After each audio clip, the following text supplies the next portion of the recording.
terang aja, banyak yang merasa bahwa kok terlalu banyak drama atau terlalu banyak peristiwa.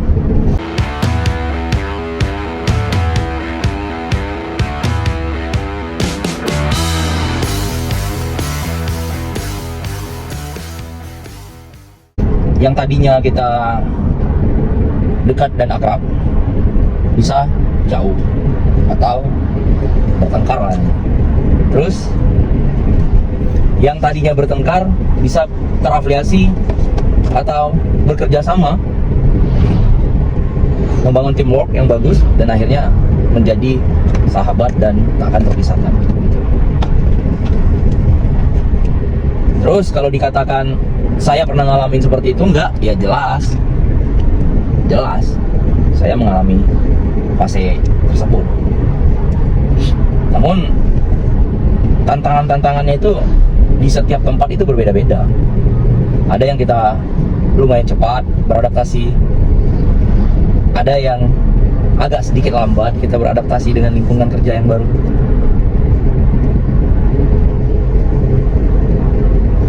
Tapi dari segala hal tersebut, ya sudahlah, bagaimana lagi, namanya kehidupan dunia kerja. Kadang ada rasa lelah, ada rasa bosan, ada rasa kayak udahlah, gua nggak sanggup lagi gitu, udahlah gua resign, terus udahlah gua mundur aja, atau udahlah gua nyerah, terserah deh mau gimana. Tapi kan kalau kita egois dengan kondisi, karena menjaga betul kesehatan mental atau mental health, itu juga jadi bumerang untuk kita di kemudian hari. Bumerangnya apa? Ya, ketika kita resign, yang belum kita dapatkan pekerjaan pengganti atau kegiatan pengganti untuk mengisi pos-pos keuangan yang akan kosong ketika kita tinggalkan. Karena terus terang kita nggak akan dapat gaji lagi kan. Sementara usaha bagi teman-teman yang udah punya ya enak, alhamdulillah. Dan kalau teman-teman yang nggak punya usaha, itu akan menjadi rumit gitu, akan menjadi rumit kaitannya terhadap keluarga, nafkah, anak istri gitu kan. Kalau yang udah menikah, kalau yang belum menikah mungkin tagihan, macam-macam lah kayak gitu. Karena untuk mencukupi biaya hidup selama ini. Jadi ada banyak orang yang dia sebenarnya sudah jenuh dengan pekerjaan dan rutinitas hariannya, yang mungkin karirnya juga lambat, atau memang karirnya sudah mentok, stagnan di situ, salary-nya nggak naik-naik atau gajinya nggak naik-naik, terus kurang apresiasi, dikejar-kejarin terus, dimarah-marahin terus, tapi dia nggak punya pilihan lain. Makanya kita sebenarnya terjebak dengan sistem pendidikan sih, sistem pendidikan yang membuat mindset dan pikiran kita bahwa bekerja itu menimba ilmu atau mendapatkan gelar sarjana atau mendapatkan ijazah itu wajib hukumnya untuk menjadi pekerja gitu. Kita terjebak dengan situasi yang seperti itu. Kita terjebak dengan situasi yang seperti itu, sehingga membuat kita itu lupa untuk bahwa kalau di agama Islam ya, bahwa kita tuh bisa melakukan kegiatan berniaga atau berdagang yang memang sunnah Nabi gitu. Berdagang dengan konsep-konsep syariah tentunya, dengan menjual barang-barang yang halal juga gitu. Nah itulah yang membuat pikiran tuh bercabang gitu. Khususnya saya sendiri merasa bahwa gimana ya mau memulai sesuatu untuk menjadi karyawan swasta setelah menjalani dalam beberapa tempat. Totalnya berarti kalau saya mulainya dari 2010 lah gitu, berarti 2024 udah 13 tahun di dunia swasta, di dunia buruh, sebagai pekerja, sebagai bawahan dari corporate gitu, atau perusahaan ownership. Tapi yang selama ini yang bisa menopang ya hanya pekerjaan itu gitu, hanya pekerjaan itu yang menopang untuk saat ini, sampai dengan saat ini.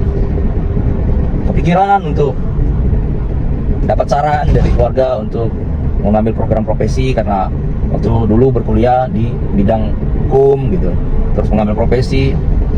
Namun kendalanya itu, bagi seorang yang bekerja di swasta, kadang udah merasa bahwa ini udah fix income nih. Sementara challenge ke depan apabila benar-benar diseriusin atau digelutin bener profesi ini, lebih menjanjikan gitu. Dan lebih banyak waktu untuk keluarga, lebih banyak waktu untuk menimba ilmu lagi gitu. Tapi ada masalahnya. Masalahnya apa? Finansial gitu. Kewajiban yang harus kita penuhi untuk pribadi kita sendiri, untuk keluarga. Gitu. Terus kalau bilang ya udah kalau kayak gitu runningnya di kantor rekan profesi juga gitu, ya juga sih, makanya sedang cari-cari gitu kondisi tersebut. Jadi saya merasa bahwa pekerjaan ini juga membuat pikiran saya jadi berubah gitu. Dulunya waktu selesai kuliah pengennya jadi ASN, ya karena nasib dan keadaan, dan mungkin karena tidak pintar juga, karena rata-rata teman-teman saya yang pintar ya itu semuanya lulus dan murni gitu, nggak ada mengeluarkan biaya apapun gitu. Ada yang jadi jaksa, ada yang jadi di Mahkamah Agung gitu kan, pengadilan, ada yang jadi polisi gitu kan. Selain dari nasib dan garis takdir, mereka juga pintar gitu. Jadi tidak dipungkiri bahwa mereka memiliki kualifikasi. Ada yang jadi dosen gitu. Nah, untuk orang yang kayak saya, yang saya jalani itu dari awal saya gabung di sebuah perusahaan menjadi seorang marketing, ya. Jalan 6 tahun masuk ke HRD, GA, dan purchasing. Tapi kalau untuk di daerah ini udah karir yang mentok gitu, dan tidak ada lagi jenjang karirnya gitu. Karena kalau jenjang karir berarti KHO ya udah keluar dari penempatan home base kita gitu. Nah, terus apakah mau seumur hidup menjadi seorang pekerja? Ya bagaimana lah kan, jalanin takdir aja.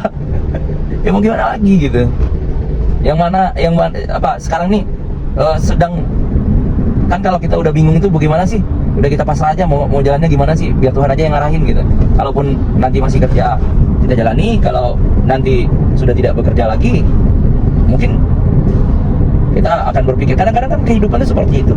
Saya lihat di podcast, YouTube, kadang-kadang manusia itu harus benar-benar mentok dulu, atau benar-benar udah nggak ada pilihan lain dan fokus pada jalan yang satu itu, nggak taunya ternyata sampai rezekinya, dan bisa merubah kondisi dari yang tadinya 0 banget sampai menjadi hampir 100, artinya hampir sempurna gitu kan. Ada banyak tuh kita bisa lihat di YouTube, di podcast yang mereka menceritakan bagaimana mereka bangkit dari sebuah keterpurukan. Jadi YouTube kali ini yang saya obrolkan ini sambilan saya jalan ke kantor untuk masuk kerja. Jadi sebenarnya adalah poin dari obrolan ini adalah setiap orang pasti merasa bingung. Setiap orang pasti akan mengalami perasaan yang sama, bimbang di dua arah, mau pilih yang ke kiri atau pilih yang ke kanan dalam hal menentukan nasib ke depan.